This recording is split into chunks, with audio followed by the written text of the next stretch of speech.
Great. Welcome to this elongated interview. What do you have against Christmas, man? What's your problem? Why did you do this to me? Why did you ruin my dreams for Christmas? Christmas tree stands are very much sets almost, and they're almost these little worlds within your world or within your city. And in New York City especially, it's so, I find it very interesting that you create this tiny little world where you almost forget that beyond these trees and beyond this brightly lit stand is this thing that we know as New York City. Yeah, it's a business too. It's like, you know, for the people who make their living, you know, in December, the month of the year, like just selling Christmas shit. It's like, it's a totally different perspective. So I did like that perspective on Christmas. What kind of preparations do you do when you're telling a story that basically relies entirely on your eyes? Like this whole film is told basically with your eyes, I feel. You know, you don't just show up on set and just move your eyes around. Like what goes into that, and how do you guys work together to get that? I'm an untrained actor, so nothing starts with any one particular element other than sort of instinct and you know, being present. And being present is aided to great effect by being in a real setting, and that's one of the reasons I gravitated towards this project, because I knew that the setting was a real setting. The Christmas tree stand was a functioning Christmas tree stand. When we weren't filming, we were actually selling trees on the side. So to be placed in an environment that's a live environment, it's just a reaction. You know, you're just reacting to the environment, and you're trying to tune out the fact that it's being recorded, but you know, that's the way into character, is just to find myself in the space and to, you know, just be aware of the surroundings. And it's very difficult if it's a fake space, which is why in certain contexts I'm a terrible actor, because I can't fake it in the same way that trained actors can fake it. But in a scenario like this, I guess I don't know what I'm doing with my eyes.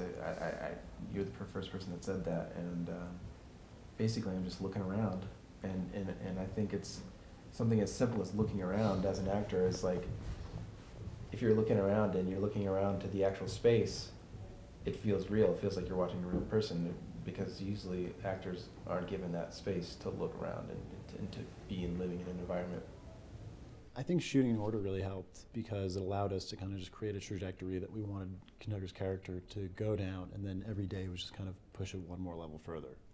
Yeah. You know, next day, okay, you've had less sleep, and you're like, your things are getting worse. Next day, things are getting a little more worse. You know. Charles, how does the job as a director change when you're shooting on film? Like you guys shot on Super 16 for this. You said this is your first feature film, but I assume you've made other films of other kinds. How does your job change when you're working with it?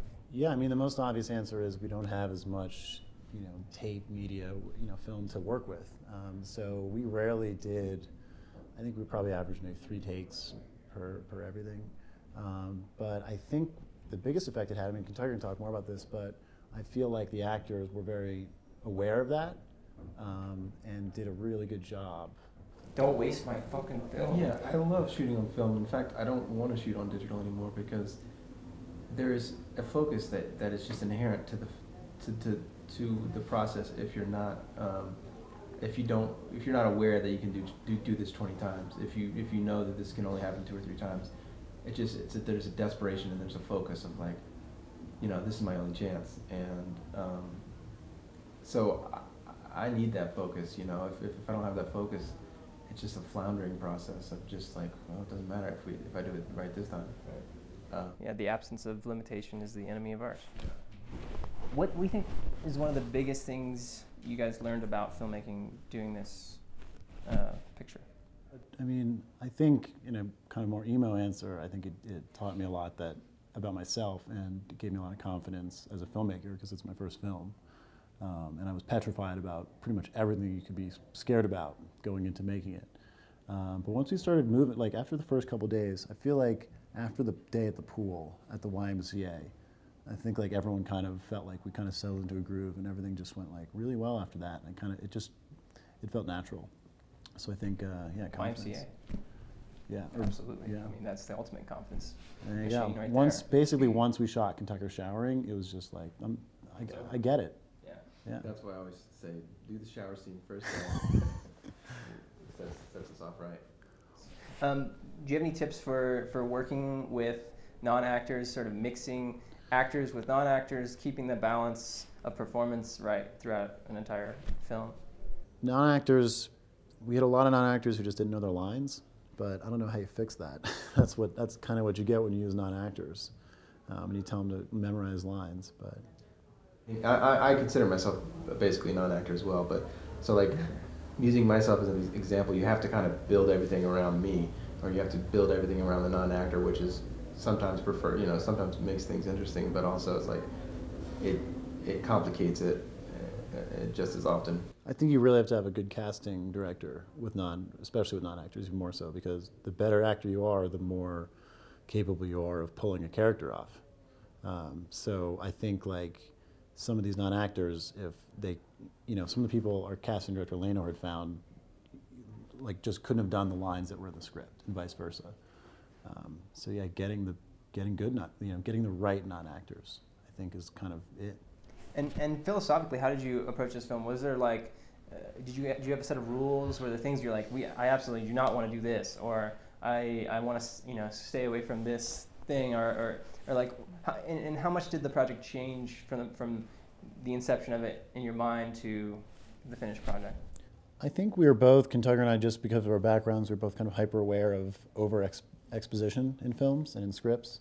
And there were 2 or 3 really expository scenes that we rewrote the day before, or like the morning of, or even like right before shooting, that I think really strengthened the script.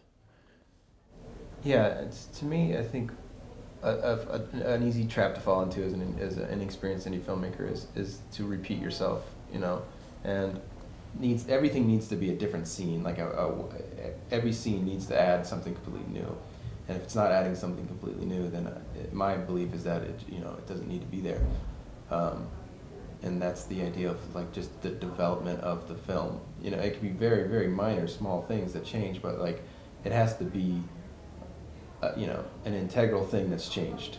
I think we looked a lot at like, or I at least in the script thought a lot about how we obtain information in real life, which is usually the opposite of how a lot of heavy-handed films are.